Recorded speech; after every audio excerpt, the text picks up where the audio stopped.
अब की बार 100% किसान फंसेगा। आप लोगों का धान सड़कों पर बेकार पड़ा रहेगा, कोई खरीदने वाला भी उसे नहीं मिलेगा। नकली चावल बनाने के लिए भी सरकार ने आपको बोला है। हमारे पास बिल पहुंचता है मुंबई की एक कंपनी का, हाँ। और चावल आता है लोकल बंदे का। जब मैंने बाजार में देखा यहाँ तो लूट मची पड़ी है, अगर ये दान उठाऊंगा तो मर जाऊंगा। हमारे घर मकान बैंकों में गिरवी रखे हैं। फार्मर्स तो इसलिए मर गए क्योंकि वो मॉइस्चर को कंट्रोल नहीं कर सकते। बिना लाइट यूज किए हमें 8 लाख रुपया सरकार को देना पड़ता है। मेरे पास आपसे थोड़ा सा ज्यादा पैसा है, मैंने अधिकारी को दिया और मोटा स्तर पे माल जो है अपना मंगा लिया। यही चल रहा है। इसी का बलि का बकरा तो मैं बना। पिछले साल जैसे आपको 2-2 ढाई करोड़ के घाटे लगे।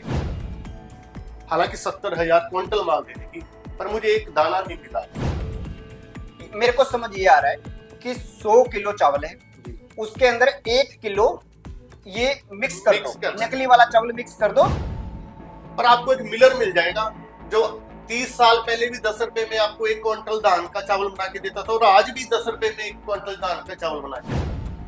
वो ये समस्या है कि इस बार 70 से 80% धान हाइब्रिड की बिजाई है, और हमारे जिस बेल्ट में हम बैठे हैं यहाँ पे 90 से 95% हाइब्रिड की बिजाई है। मेरे जैसा व्यक्ति वहां बैठा है जिसको 2 पैसे बनाने हैं, वो आपको तंग करेगा, वो कहेगा मैं तो रिजेक्ट कर दूंगा। आप क्या कर लोगे? जो रह गए फार्मर्स वो तो एकदम मारे जाएंगे। फार्मर्स को तो सबसे बड़ी दिक्कत है कि आप सुखा नहीं सकते मंडी के अंदर धान। होंगे आप 10-10 करोड़ रुपए लगा के बैठे हो और आपसे नहीं सूख रहा है धान, तो वो कहां से सूखा? हमारे पास तो बड़ी बड़ी मशीनें लगी हुई है तो भी नहीं सूख रहा है।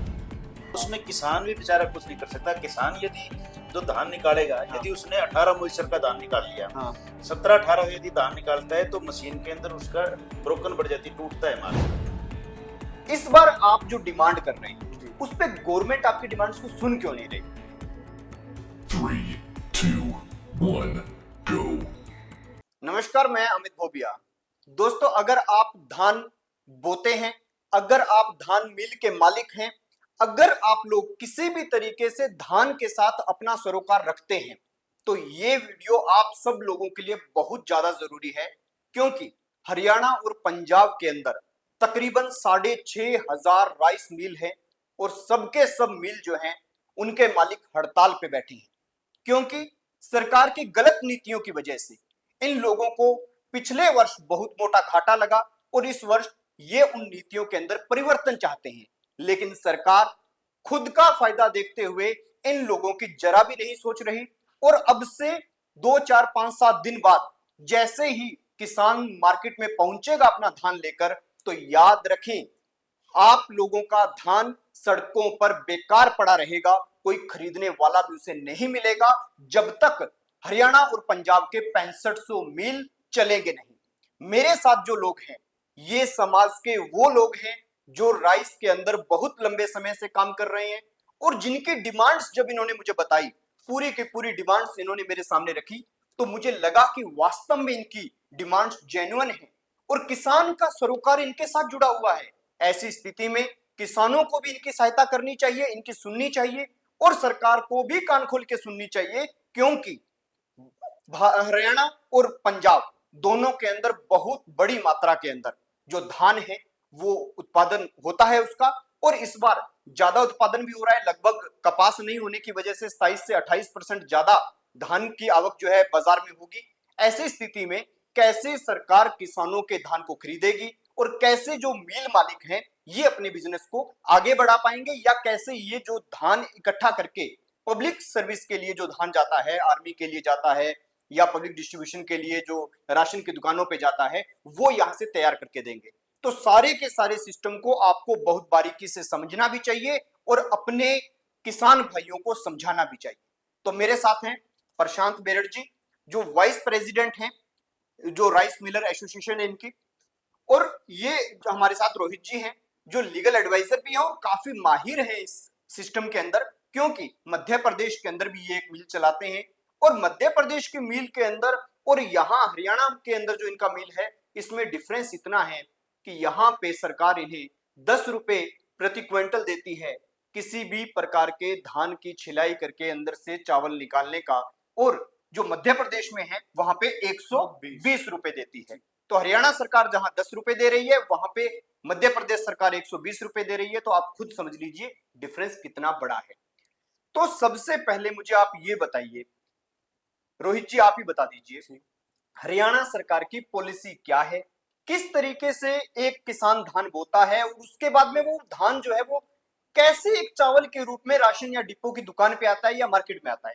अच्छे से ये चीज बताइए सबसे पहले। सर ऐसे होता है, अभी किसान की फसल 3 से लेके 4 महीने, 90 से लेके 120 दिन में पककर तैयार हो जाती है, मंडी में आने के काबिल हो जाती है। ठीक है। उसके बाद किसान जैसे ही ट्राली में डाल के अपनी फसल मंडी में लेके आता है, हाँ। तो आढ़ती के द्वारा जारना लगा के, इलेक्ट्रॉनिक फैन लगा के उसकी सफाई की जाती है। हाँ।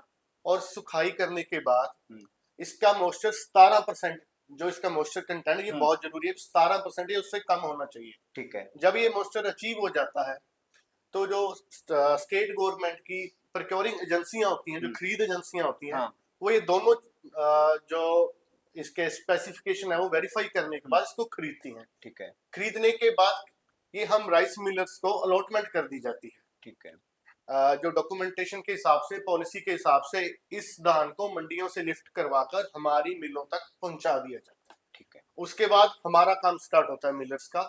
हमारा काम क्या होता है, इसकी मिलिंग करके, इसकी पैडी शेलिंग करके, तभी शेलर नाम यूज होता है, शेलिंग, ऊपर से छिलका उतार जो के, छिलके को उतारना, उसको हाँ। पैडी शेलिंग बोलते ठीक है। उसके बाद इसकी पॉलिशिंग करके इसको खाने लायक बना के, इसमें वैसे टुकड़ा 35 से 40% बनता है, पर एज पर गवर्नमेंट स्पेसिफिकेशन हमें इसको मैक्सिमम 25% टुकड़े के साथ, हाँ। और जो भी स्पेसिफिकेशन होती है, काफी लंबी चौड़ी हाँ, स्पेसिफिकेशन हाँ, होती है, वो सभी पूरा करके 14% मॉइस्चर का चावल हमें एफसीआई में डिलीवर करना होता है। एफसीआई में आपको बता दूं कि ये सेंटर की एजेंसी है जो धान लेती है। सेंटर की एजेंसी खुद धान इतना ले नहीं सकती, खुद उसको जो हैंडल नहीं कर सकती, तो वो स्टेट को कह देती है कि भाई हरियाणा स्टेट की जो एजेंसियां हैं वो हरियाणा के मिल सेलर को बोले, और जो पंजाब वाली है वो पंजाब को बोल के वहां से हमें धान प्रोक्योर करके दे। यही बात है। ये आपने जो मुझे बताया कि आपको जो एजेंसी है वो लेके देती है धान, फिर आप उसको सेलर में निकालते हैं और एफसीआई को दे देते हैं जी। ये तो हुई बुक्स वाली बात जी। रियल में क्या चल रहा है? रियल में तो जनाब क्या बताएं, अगर बताने बैठेंगे तो शायद इंटरव्यू में पूरा ही नहीं हो पाएगा। हाँ, मुझे मोटा मोटा बताइए क्या, कैसे अभी पिछले साल आपने कैसे प्रोक्योर किया और इस बार कैसे आपकी, अभी तो चलो प्रोक्योर कर ही नहीं रहे, पिछले साल आपने कैसे किया? पिछला साल हम मिलर्स के लिए बहुत ही घाटे का या कहीं नुकसानदेह साल रहा। ये बात मैं सिर्फ कालावाली या डबवाली या सिरसा जिला या हरियाणा की नहीं कर रहा हूँ, हमारे साथ पड़ोसी राज्य भी इसी तराजू में तुले। कारण क्या रहे, एक तो कंपटीशन के चक्कर में, या मान लो भी पॉलिसी सही तरीके से लागू ना होने के चक्कर में हमारी मिलों में गिल्ला माल स्टैक हुआ, पहुंच हुआ। ठीक है। देखो जो मॉइस्चर कंटेंट है वो तो उड़ना ही है, चाहे मंडी में उड़ जाए, चाहे किसान के खेतों में उड़ जाए, चाहे शैलर में आके उड़ जाए, उस पानी से तो चावल निकलेगा। जो गिल्ले माल से चावल जब हम तैयार करते हैं तो क्या है, जो पर क्वांटल ईल्ड आनी चाहिए वो कम हो जाती है, क्योंकि जो उसका मॉइस्चर कंटेंट होता है वो उड़ जाता है, उतने ही किलो चावल कम निकलता है। मतलब सीधी भाषा में ये कि 1 क्विंटल धान आपने खरीदा जी, उसको आप अपने यहाँ पे लाए जी, सरकार आपको कहती है कि 67 केजी यानी 67 किलो चावल आपको निकाल के देना है। बिल्कुल। उसमें जो छिलका बचे, जो चीजें बचे वो आप बेच लो। बिल्कुल यही कहते हैं, यही होता है। 67 किलो चावल आप कह रहे हो उसमें निकलता नहीं है। नहीं। अच्छा, आप लोगों ने मुझे एक हाइब्रिड का इशू बताया, प्रशांत जी वो बताइए क्या है? हाइब्रिड का इशू ये है जी कि पिछले 2-3 सालों के अंदर जो किसान है उनका रुझान कॉटन की तरफ कम होता जा रहा है। ठीक है।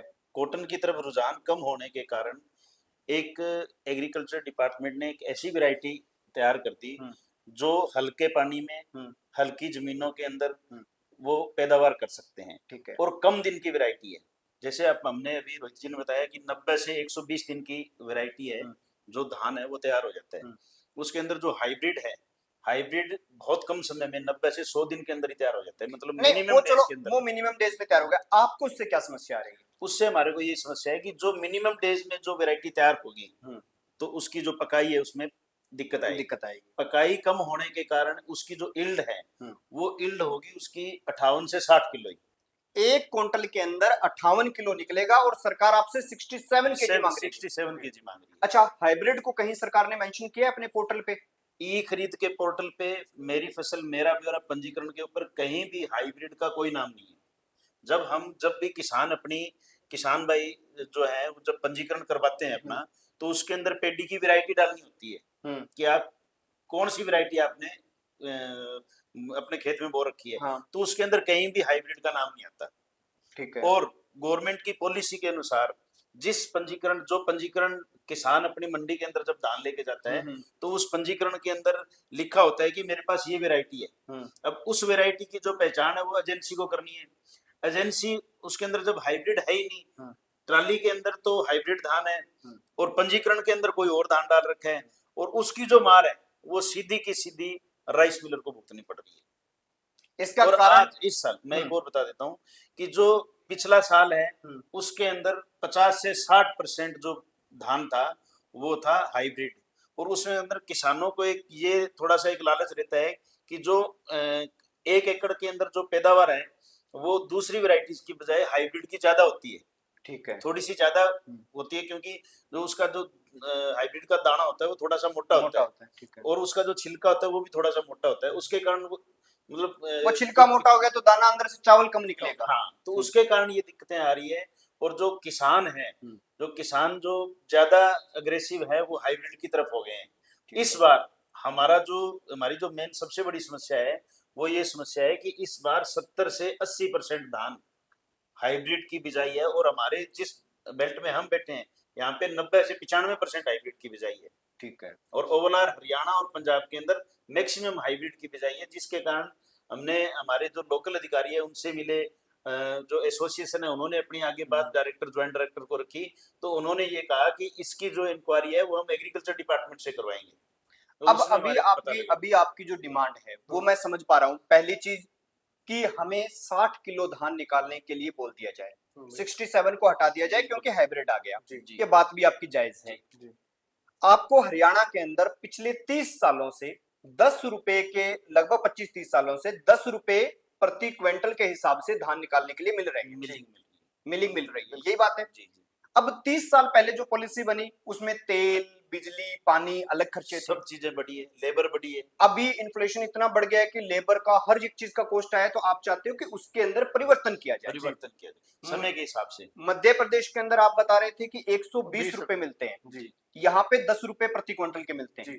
तो ये बहुत बड़ा डिफरेंस है। बहुत बड़ा डिफरेंस है। अच्छा, एफसीआई ने केवल चावल लेने हैं, रह गई स्टेट एजेंसी, उसका काम है कि आपके गोदाम तक, आपके मिल तक पहुंचा के दे, वो पहुंचा नहीं रही है, नहीं पहुंचा रही है। वो आप ही को कह रही है कि जाके खरीद लाओ। बिल्कुल। उसमें क्या होता है, मैं आप इस टॉपिक पे रोशनी डालना चाहूंगा कि जैसे टाइम बढ़ रहा है, इस जो ट्रेड है शेलर की उसमें कंपटीशन बढ़ रहा है, नए नए मिलर आ रहे हैं। ठीक है।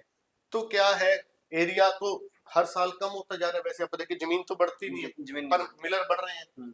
तो क्या है, हम सभी मिलर्स को मंडियों में छोड़ दिया जाता है, ये पड़ा है धान, इसमें से आपको जो पसंद आता है आप अपने मिलों में ले जाओ। ठीक है। अब मेरी मजबूरी है, मेरे मजबूरी का घंटा मेरे गले में ये है कि मैं 5-7 करोड़ रुपया तो मिल पे लगा के बैठा हूँ। ठीक है। अगर मैं मंडी में धान सूखा ढूंढने जाऊंगा तो टॉर्च लेके भी लेके जाऊंगा तो भी नहीं मिलेगा। जो 17% मोस्टर सूखा ना मिलने का भी कारण जो है वो बता दीजिए आप लोगों को। सूखा धान ऐसे कि हम बैठे हैं उत्तरी भारत में, ठीक है, और हमारे यहाँ धान जो आता है, जो मेन महीना है वो अक्टूबर का, हरियाणा पंजाब दोनों में ही।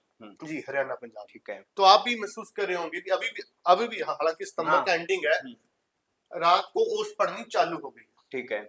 दिन में जितना भी धान की सुखाई होती है उससे ज्यादा ओस पड़ जाती है।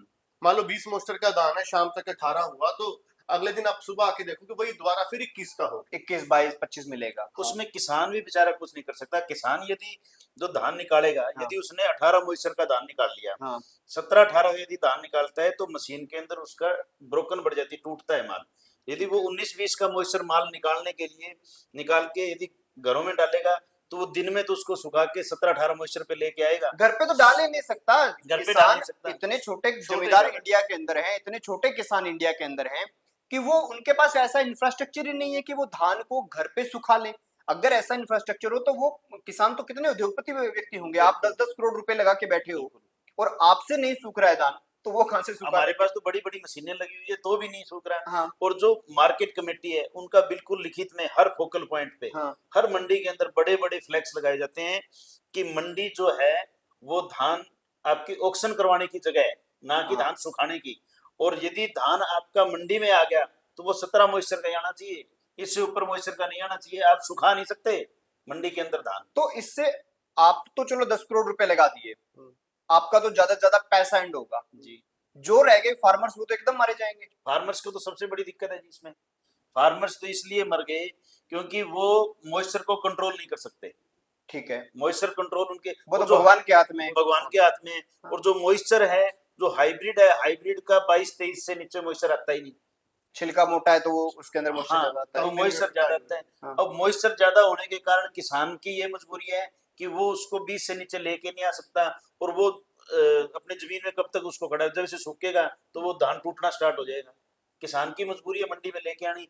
अब सरकार उस पॉलिसी को फिजिकल लेवल पे, ग्राउंड लेवल पर ये चीज नहीं सोच रही कि क्यों न धान खरीदने की जो पॉलिसी है उसमें मॉइस्चर का जो है 17 मॉइस्चर से बढ़ा करके 20 मॉइस्चर कर दिया जाए। ठीक है। और उसके बदले में जो मॉइस्चर बढ़ रहा है, अब गवर्नमेंट जो हमें 17 मॉइस्चर का जब धान देती है तो उसके बदले में हमारे से 14 मॉइस्चर का चावल लेती है।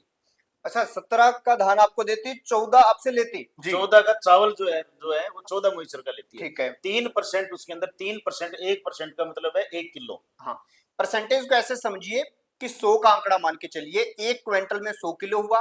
अगर 1% भी मॉइस्चर बढ़ता है तो 1 किलो का नुकसान है। हाँ, 1 किलो का नुकसान हो जाता है। ठीक है। तो उसके अंदर गवर्नमेंट हर साल टाइट अपनी जो पॉलिसी है उसमें कोई न कोई ऐसी कोई चीज डाल देती है कि जिससे राइस मिलर है वो और परेशान हो जाता है। पिछली बार से अभी जो ड्राइस 17 पॉइंट से 3 पॉइंट मॉइस्चर घटता है, हमें केवल 1% ड्राइस मिलती थी। और इस साल से उन्होंने जो ड्राइस है वो बिल्कुल खत्म कर दी। पिछले साल आधा % दिए, इस साल बिल्कुल ही खत्म कर दी। तो क्यों ना यदि फार्मर्स को यदि 20% तक किया जाए, उसका जो रिलैक्सेशन है वो मिलर्स को दे दिया जाए, तो मतलब फिर मंडियां स्मूथली चल सकती नहीं, एक बात बताओ, पिछले साल जैसे आपको 2-2 ढाई करोड़ के घाटे लगे, सब मिलरों को लगे, सभी को लगे। अब 2-2.5 करोड़ का घाटा तो आप सहन करके बैठे हो, बैठ भी नहीं सकता आदमी। नहीं बैठ सकता। इस बार आप जो डिमांड कर रहे हैं जी। उस पे गवर्नमेंट आपकी डिमांड्स को सुन क्यों नहीं रही? आपने तो सिंपल ये डिमांड किया कि भाई मध्य प्रदेश के अंदर जो पॉलिसी है हमें तो वो लागू कर दो, छत्तीसगढ़ में भी यही छत्तीसगढ़ में जो पॉलिसी है वो लागू कर दो। हम हैं, तेलंगाना में भी तेलंगाना में भी यही है। जब देश के 3 राज्य उस पॉलिसी को फॉलो कर रहे हैं कि 120 रुपए आपको पिड़ाई दे रहे हैं, और दूसरा वो जो राज्य हैं जैसे मध्य प्रदेश, वो क्या करता है, मिलर को कहता है कि तुझे मिल लगाना है, 120 रुपए खर्चा हम देंगे तेरे को, और उसी के साथ साथ वो इनको नहीं भेजता कि आप धान लेके आओ। हाँ, बिल्कुल। वो सीधा कहता है कि आप हमारे गोदाम से धान उठाओ, सूखा हुआ धान देता है वो, बिल्कुल उसको आप लाते हो, निकाल के उसको दे देते हो, फिर नया धान आपको दे देता है। बिल्कुल। तो उसमें सरकार को भी सिक्योरिटी की दिक्कत नहीं है कि कोई व्यापारी भाग जाएगा धान लेके, बिल्कुल। वो भी दिक्कत नहीं है। बिल्कुल। फिर हरियाणा फिर सरकार लागू क्यों नहीं यहाँ करना चाहती? भी अंदर की बात क्या है? नहीं, यहाँ भी लागू है, हरियाणा और पंजाब में भी लागू है, लेकिन वो डॉक्यूमेंट्स में, बुक्स में, कागजों के अंदर ये लागू है कि गवर्नमेंट क्या कहती है, वहां पे उनके पास खुद के स्पेस हैं, हाँ। तो वो अपनी जगह के ऊपर प्रोक्योरमेंट कर लेती है। हम्म। तो यहाँ पे जो हरियाणा और पंजाब के अंदर वीट की ज्यादा पैदावार होने के कारण जो गोडाउन्स हैं वहां पे वीट लगी होती है, राइस भी वहीं लगना होता है। तो वो ये कहते हैं कि ये पेडी प्रोक्योरमेंट हम नहीं करेंगे, पेडी प्रोक्योरमेंट करके हम आपके पास भेजेंगे और फिर उसको हम आपकी मील, जगह आपकी मील है, आपकी मील में रख देंगे।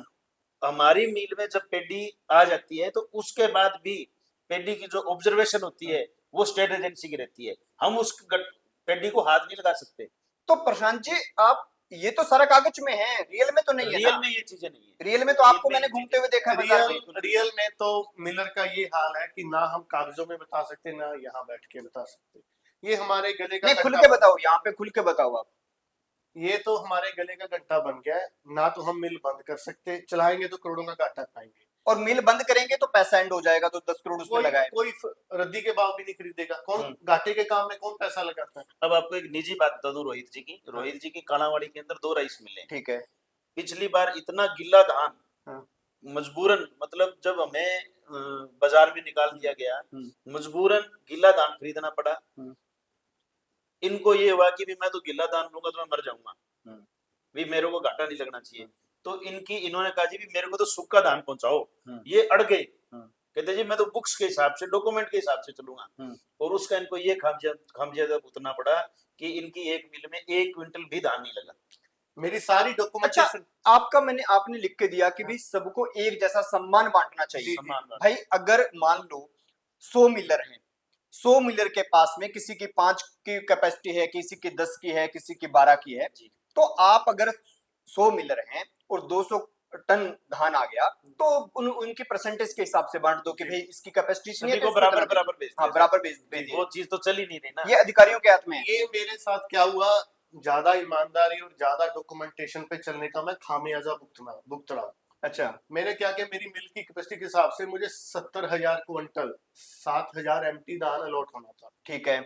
और जिम्मेवारी रहती है एजेंसी की मिल में माल पहुंचाने की। जब मैंने बाजार में देखा यहाँ तो लूट मची पड़ी है, अगर ये धान उठाऊंगा तो मर जाऊंगा। हाँ बिल्कुल, तो घाटा लगेगा उसमें। जब मैं पानी लेके पानी में से चावल निकालूंगा तो कहाँ से निकलेगा। तो मैंने सोचा ये तो तरीका सही नहीं है, ऐसे तो किसी भी तरीके से बच नहीं पाएंगे। तो मैं घर पे बैठ गया, तो मैंने अधिकारियों को कहा भी आपकी पॉलिसी के हिसाब से मुझे धान मेरी मिल में बेचो। ठीक है। मैं तो पत्राचार करता रहा, मेरे पास एक सिंगल दाना नहीं आया। हालांकि मेरा एग्रीमेंट हुआ, मैंने 25 लाख सिक्योरिटी जमा करवाई, मुझे परचेज सेंटर अलॉट हुए, मुझे एजेंसी अलॉट हुई। उस एजेंसी की जिम्मेवारी बनती है एज पर पॉलिसी मुझे माल देने की, बराबर माल देने की, हालांकि 70,000 क्विंटल माल देने की, पर मुझे एक दाना नहीं मिला। जब मैंने इसके बारे में पूछा, पत्र भेज के कुछ ही दिन पहले पूछा, तो एजेंसी के पास आप लोग हैरान होंगे, मैंने 3 बार लेटर भेजा, तीनों बार कोई जवाब नहीं आया। अभी लेटर माल क्यों नहीं दिया, क्योंकि जवाब होगा तो जवाब देंगे। इन्होंने सीधा नहीं, इसमें तो मान लो मैं पैसे वाला आदमी हूँ, मैंने भी मिल लगा रखा। जितने मिलर हैं ये पैसे वाले हैं तभी मिल लगाते हैं। जी। मेरे पास आपसे थोड़ा सा ज्यादा पैसा है, मैंने अधिकारी को दिया और मोटा स्तर पे माल जो है अपना मंगा लिया। यही चल रहा है। इसी का बलि का बकरा तो मैं बना, इसी बात का तो बना। जो परचेज सेंटर में मेरे साथ जो आदमी थे, हाँ, वो यही चीजों का फायदा उठा के माल ले गए। एक मैंने देखा कि आपके यहाँ लाइट जो लगी हुई है ये सारी कमर्शियल है। कमर्शियल है, बिल्कुल। 7 रुपए यूनिट वाली जो महंगी वाली लाइट होती है। सबसे ज्यादा जो एक्सपेंस है, हाँ, वो कमर्शियल लाइट का ही होता है, इंडस्ट्रियल को।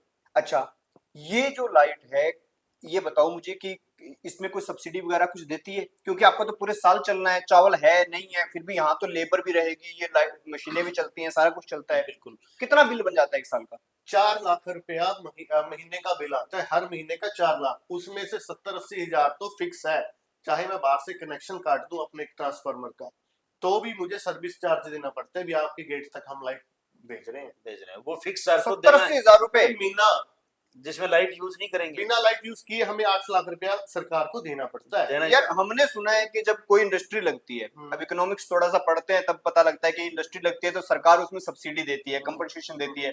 इसलिए देती है भाई वो रोजगार पैदा करते हो आप।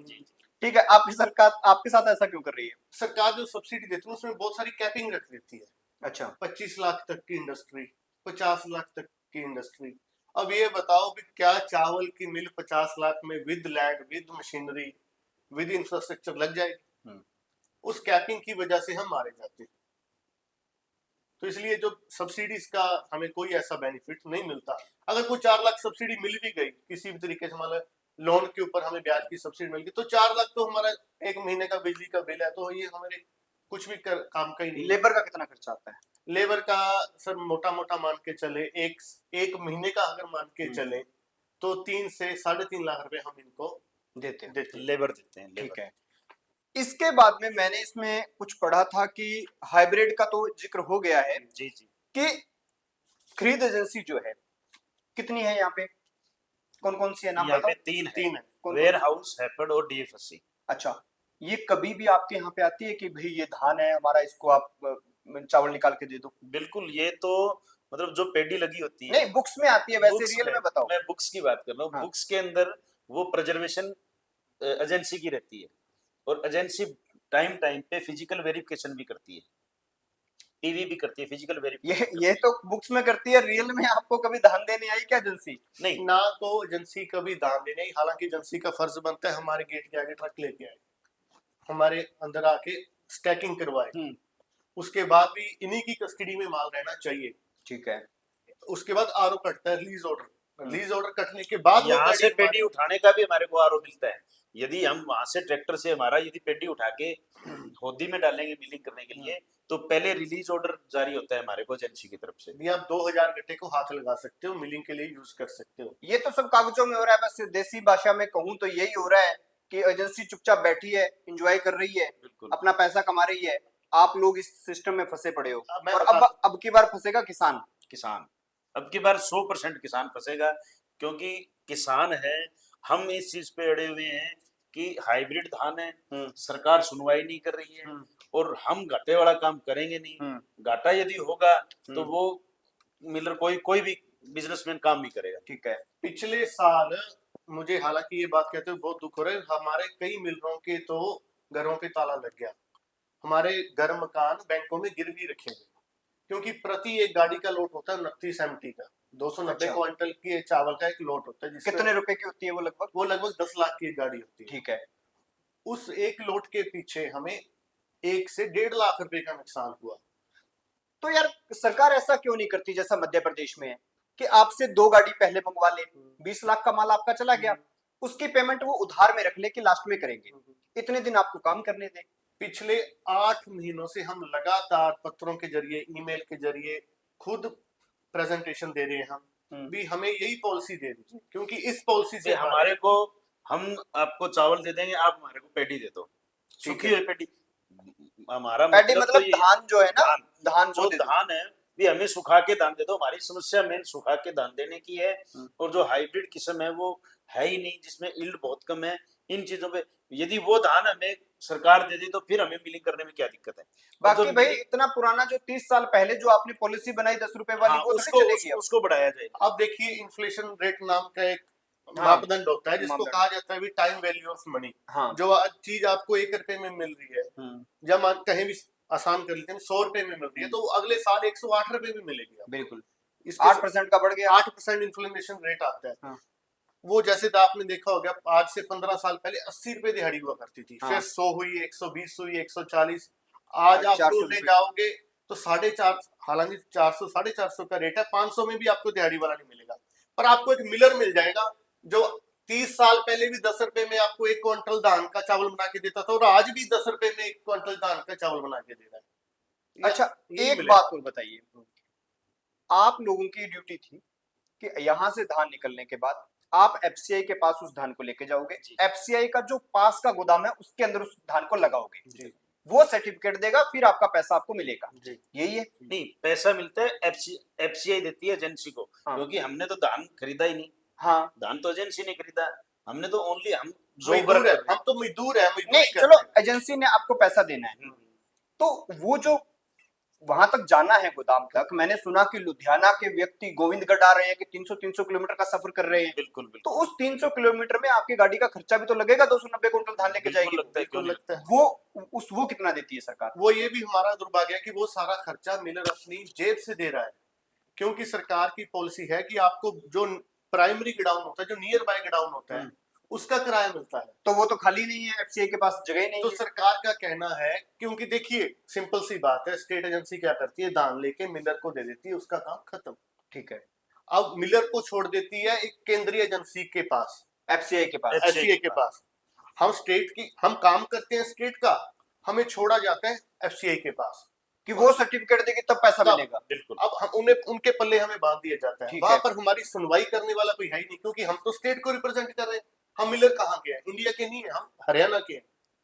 तो जब हम कोई भी डिमांड रखते हैं एफसीआई से, तो वो कहती है आप अपनी स्टेट गवर्नमेंट के पास जाओ।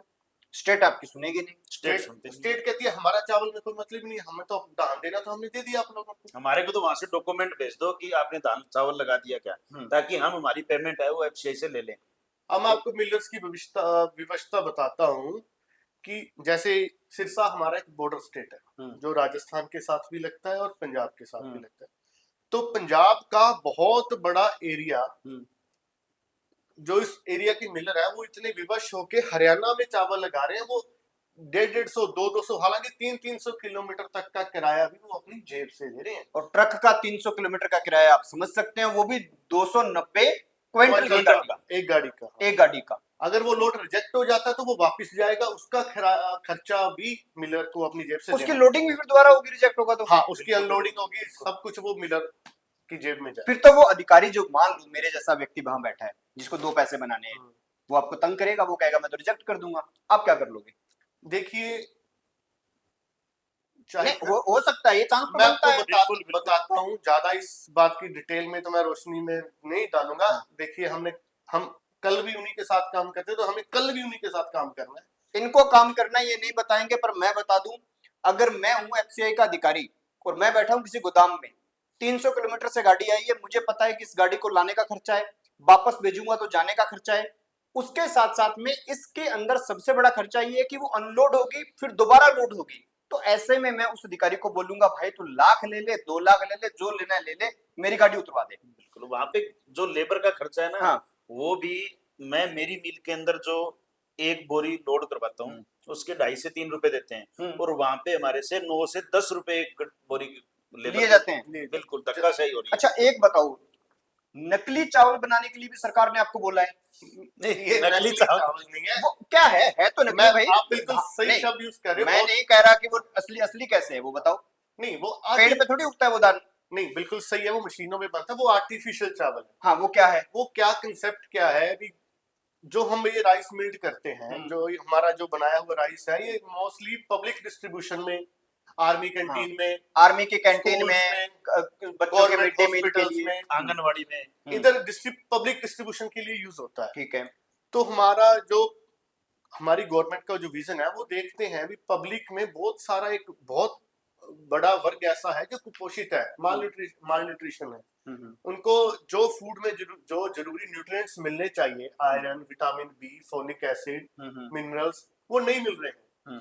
तो गवर्नमेंट ने एक स्कीम निकाली है कि क्यों ना हम जो उनको खाना देते हैं, जो भोजन देते हैं, क्यों ना उसमें कुछ ऐसा आर्टिफिशियली न्यूट्रिशन मिला दिए जाए, उस भोजन का जो प्लेट का जो तत्व है वही बढ़ा दिए जाए। मान लो हम 100 ग्राम, सरकार इतना सोच रही है गरीब लोगों के लिए, जिस आदमी जो कुपोषित है उसके लिए इतना सोच रही है कि भाई उसके पास मिनरल जाना चाहिए, आयरन इतना जाना चाहिए, ये सब जाना चाहिए।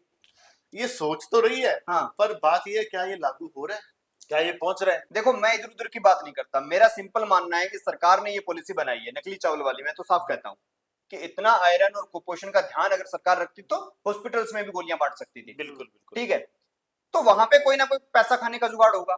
अब आप मुझे बता दो कि कैसे सरकार के अधिकारी या ये सरकार आप लोगों को तंग करती है इस मामले में, और कैसे आप पहले इससे तंग हुए हो, और कब ये नोटिस आपके पास आया?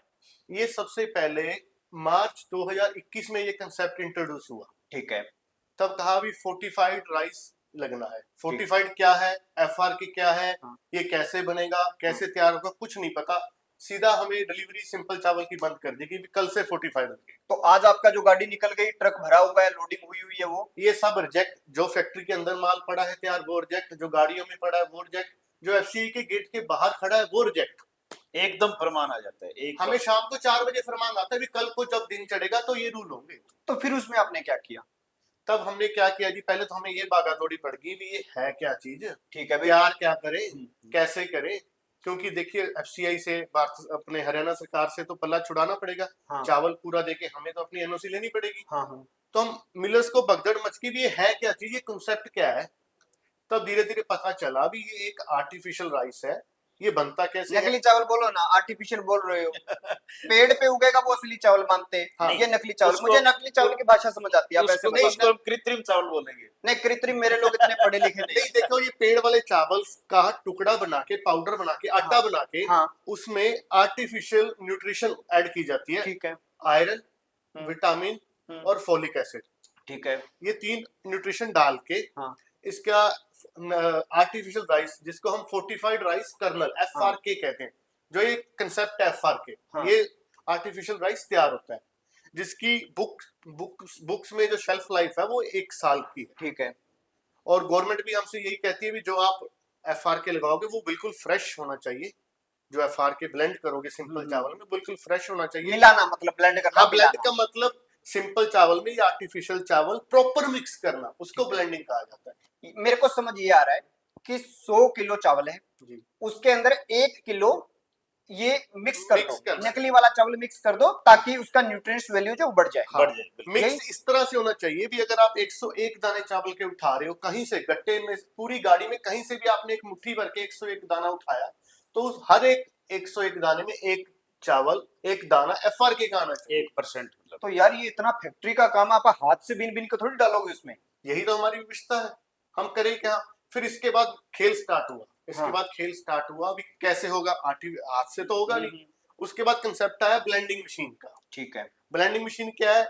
ये वो मशीन है जो सिंपल चावल को FR के साथ मिक्स करेगी अच्छी तरह। प्रॉपर परसेंटेज के साथ। अच्छा, जितना परसेंट उसमें ऐड हो जाए। जितना उसको हम कमांड देंगे उतना परसेंटेज ही ब्लेंडिंग कर देगी। तो वो मशीन आपको नहीं लेनी होगी। वो मशीन मशीन नहीं नहीं लेनी थी, पर लेना आसान नहीं था, क्योंकि पहले तो वो मार्केट में मशीन ही नहीं है। पूरे भारत में 2-3 ही ऐसे घर थे जो उस मशीन दो को तीन बना रहे थे। ऐसी 2-3 कंपनियां। बिल्कुल। हाँ, जो बना रही थी। और आपकी गाड़ी जो है वो दरवाजे पे खड़ी है। दरवाजे पे खड़ी है बराबर। अभी। और एकदम उन्होंने ये कह दिया कि जी आप इसमें 1% हमारे को फोर्टिफाइड राइस मिला के दो।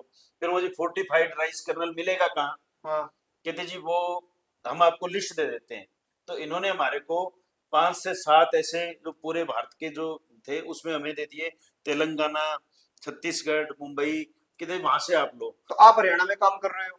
तो फिर वहां से हमारे को खरीदना पड़ा। अब वहां पे पहले तो पता नहीं था, फिर उनसे बात की, गवर्नमेंट कहती जी इसके हम आपको 72 रुपए किलो के देंगे विद ब्लेंडिंग। भी ब्लेंडिंग भी इसके अंदर ही आप करोगे और 72 रुपए में देंगे। और जब 2021 में जब हमने उसको खरीदने के लिए उन बायरों के, जब सरकार ने हमें नंबर दिया कि जी आप इनसे संपर्क करो, तो जब उनसे बात की तो हमें 120 150 रुपए किलो के हिसाब से FRK राइस हमें खरीदना पड़ा व्यवस्था पूर्वक। 120 रुपए किलो नकली चावल आपको खरीदना पड़ा जी। अब मुझे एक बात बताइए जी। अगर मैं हूं उस कंपनी का मालिक जो नकली चावल बनाता हूँ, जी। सीधी सी बात है, सरकार के साथ बात करके उसका ठेका मैं लूंगा जी। और फिर मैं उसको ब्लैक करूंगा। ये हुआ मतलब हुआ कुल ना? मिला के मुझे ये समझ आ रहा है कि सरकार चाहे सेंटर की है चाहे हरियाणा की है, सबने मोटा पैसा कमाया है। बिल्कुल कमाए। आप लोग मत बोलिए कमाया है, आप बोलोगे कल को आपको उन्हीं के साथ काम करना है, मैं तो बोल सकता हूँ। देखो जो मैं इसीलिए चुप बैठा, मैं इसीलिए चुप बैठा। देखो दो जो बात सच्चाई है इसके हम भुक्तभोगी रहे हैं इस बात के। हम भुक्तभोगी इस तरीके से रहे हैं कि फोर्टिफाइड राइस कर्नल है वो स्टेट एजेंसी खरीदना हमने था, हमने खरीद के और हमने आगे देना था, इसकी जिम्मेदारी हमारी। गवर्नमेंट ने ये कह दिया कि जो फोर्टिफाइड राइस कर्नल बन के आएगा, मैन्युफैक्चरर होके आएगा जिस मशीन से, यदि उसके अंदर मिनरल्स कम पाए जाते हैं तो उसके जिम्मेदार आप हो। आपका तो लोड बना के तो कैंसिल कोई और भेज रहा है भाई। फिर भी कहते हैं भी यदि उसकी क्वालिटी में दिक्कत होगी तो आप खरीदोगे, आप ही लोगे। मुझे ठीक, फिर ठीक है, जिससे हम खरीदेंगे तो हम उसका चेक करवा के और फिर खरीदेंगे। एकदम फरमान एजेंसी ने क्या कर दिया, सरकार ने क्या कर दिया कि जो फोर्टिफाइड कहते हैं इसका तो टेंडर हम करेंगे, हम टेंडर करेंगे और हम जिससे कहेंगे उसी से खरीदना पड़ेगा आपको, जिससे हम कहेंगे। और वो बात वही है कि जिससे हमने कह दिया उससे आपको खरीदना है। लेकिन यदि उसमें फोर्टिफाइड राइस में किसी तरह के मिनरल्स नहीं पाए जाते हैं तो उसका आपको खामियाजा भुगतना पड़ेगा, उसकी जिम्मेदारी आपकी है। वो यदि राइस में आपकी मिनरल्स सही नहीं पाए गए तो वो आपका चावल कैंसल, आप वापस लेके जाओ। मतलब ये सुन के मुझे ऐसा लग रहा है कि इसमें तो सरकार की सीधी मिलीभगत है भाई। आप जब इंडिया जहाँ पे LPG पॉलिसी लागू है, इतना लिबरल व्यापार होना चाहिए, वहां पे आपको बांध दिया कि उसी से खरीदो जाके। देखो मैं आपको बताऊं, हरियाणा के अंदर फोर्टिफाइड राइस डिलीवर करना था और वो टेंडर एक मुंबई की कंपनी को दे दिया जाता है। महाराष्ट्र में चुनाव थे क्या उस टाइम? पता नहीं अब क्या था। हम तो उसमें इतने उलझे हुए थे कि हमें तो ये था कि हमारे को तो, क्योंकि FCI ने डिलीवरी बंद कर दी, कहते जी फोर्टिफाइड राइस लेके आओ। अब कहां से लेके, मुंबई की कंपनी को एक टेंडर दे दिया गया और मुंबई की कंपनियों ने जिस रेट में उन्होंने टेंडर लिया उससे बहुत कम रेट के अंदर यहाँ के जो आसपास जो, अब देखो मान के चलो कि हरियाणा में जब एक गवर्नमेंट की स्कीम आई तो 50 लोगों ने फोर्टिफाइड राइस कर्नल के प्लांट लगा लिए। अब वो वेट कर रहे हैं कि जी राइस मिलर हमारे से खरीदेंगे, राइस मिलर को हम बढ़िया क्वालिटी बना के देंगे, ये मिनरल्स देंगे। और जब एकदम सरकार का ये फरमान आता है कहते जी नहीं आपसे माल नहीं खरीदेंगे, हम उन्हें तो मुंबई की कंपनी को टेंडर दे दिया। तो मुंबई की कंपनी को टेंडर हो गया, अब उसने आगे सब टेंडर दे दिया सभी को। आपकी तो फैक्ट्री के सामने एक बना रहा है, उससे नहीं खरीद सकते आप, मुंबई जाना पड़ेगा। बिल हमारे पास बिल पहुंचता है मुंबई की एक कंपनी का और चावल आता है लोकल बंदे का। उसके ऊपर बैग के ऊपर प्रिंट किसी के होते हैं, और वो भी जो फोर्टिफाइड राइस आ रहे हैं वो भी इतना बेकार, इतना गंदा। हमने अपर लेवल के ऊपर शिकायतें की, अपर लेवल के ऊपर शिकायतें की कि जी ये क्वालिटी है, कल को इस पे हमें उलामा नहीं मिलना चाहिए। और सीएम फ्लाइंग भी आई, सीएम रेड भी पड़ी, और आखिर में क्या मिला? कुछ भी नहीं। तो हजारों करोड़ की कंपनियां, भाई क्या मिलेगा? कुछ बड़ी नहीं बड़ी मिलेगा। कंपनी। चुनाव है हरियाणा में, पैसा भी तो चाहिए ना। अब आप मुझे एक बात बताइए, आपने बोला कि 1 साल तक उस चावल की मियाद है, नकली चावल की, कि आप उसे बोरी में डाल के आप खा सकते हो जी, जी। बाद में जब भी जरूरत पड़े 1 साल के अंदर। बिल्कुल। एफसीआई के गोदाम में 3-3 साल तक तो खाली नहीं होते गोदाम। बिल्कुल। ठीक है, 3-3 साल तक जो गोदाम नहीं खाली होते तो उसकी म्याद तो निकल जाती है, फिर वो लोगों को खिला क्यों रही है गवर्नमेंट? उसमें मिनरल्स भी तो कहाँ जा रहे हैं? ना अरे तो भाई, उसमें मिनरल्स जा रहे हैं। हाँ, उसमें मिनरल्स होंगे तो खराब होगा ना वो, क्योंकि टेंडर जब दिया जाता है तो वो इतनी मिली भगत से वो टेंडर दिए जाते हैं, और वहां में ना तो उसमें मिनरल्स होते हैं, उसकी रिस्पॉन्सिबिलिटी हमारे ऊपर आ जाती है। और फिर आगे जब जाता है तो एफसीआई के अंदर जब मान के चलो गोडाउनों के अंदर जो राइस लग गया, तो फिर उनको फर्क भी क्या पड़ता है इन बातों से? उनको कोई फर्क भी नहीं पड़ता कि वो तो अभी आपको और हमें पता है ना कि उसकी 1 साल की वैलिडिटी, खाने वाले को तो कुछ पता नहीं है। खाने वाला एक वो व्यक्ति है जिसके पास संसाधन नहीं है, और जो ओरिजिनल मजबूर है। ओरिजिनल में क्या हो रहा है कि बिहार, यूपी, जहां भी ये फोर्टिफाइड राइस जा रहा है, हाँ। वो लोग जब उसको पानी के अंदर वॉश करते हैं, धोते हैं, तो वो ऊपर आ जाता है, हल्का होता है। अच्छा, वो सफेद सफेद क्योंकि- पानी बन जाता है उसका। नहीं, इसकी ना डेंसिटी कम होती है। डेंसिटी कम होने की वजह से जब चावल को बनाने से पहले पानी में भिगोते हैं तो वो ऊपर आ जाता है, तो वो लोग ऐसे हाथ से थोरोली पकड़ के बाहर फेंक देते हैं, कहते हैं ये तो नकली चावल है।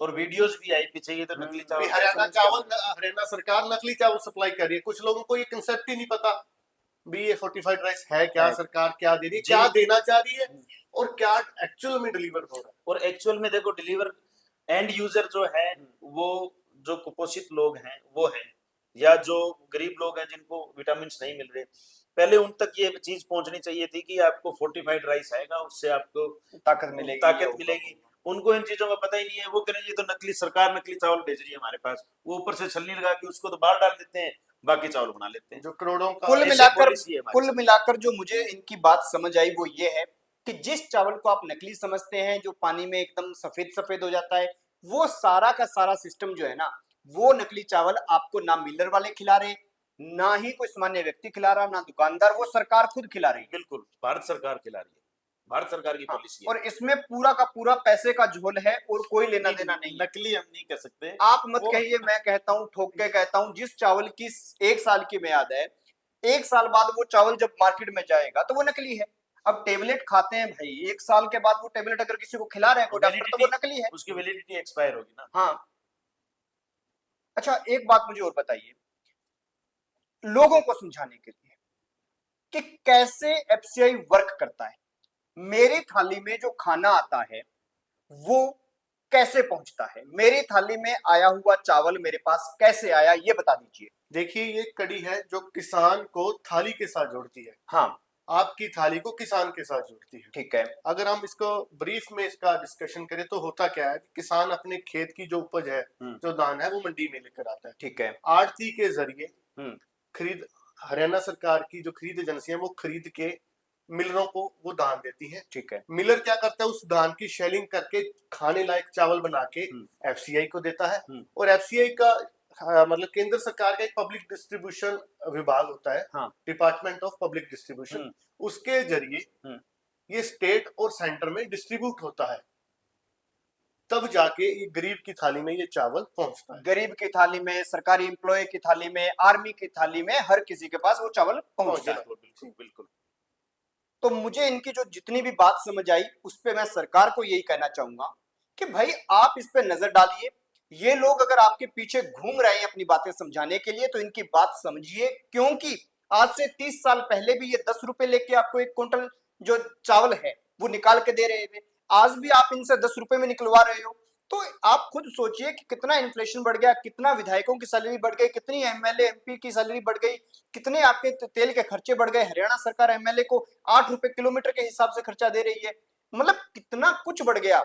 उसके बाद भी आप सोच के देखिए कि इन लोगों की कोई नहीं सुन रहा, और 10-10 करोड़ रुपए आप प्राइवेट आदमी केवल मात्र धान निकाल के सरकार को देने के लिए लगा के बैठे हैं। बिल्कुल। मैं आपको एक और बताऊं, पिछले 2-3 महीनों से और जब मिलिंग पॉलिसी आती है उसमें हर साल उसी को कॉपी पेस्ट करके आगे लागू कर दिया जाता है। हर साल जब मिलिंग अक्टूबर में धान की परचेज होती है उससे पहले जो हमारे एसोसिएशन के बड़े जो अधिकारी हैं वो सरकार से और प्रशासन से संपर्क बनाते हैं कि जी इसके अंदर आप चेंजेस करो, इसको आप सुधार करो, हमारी ये समस्याएं हैं।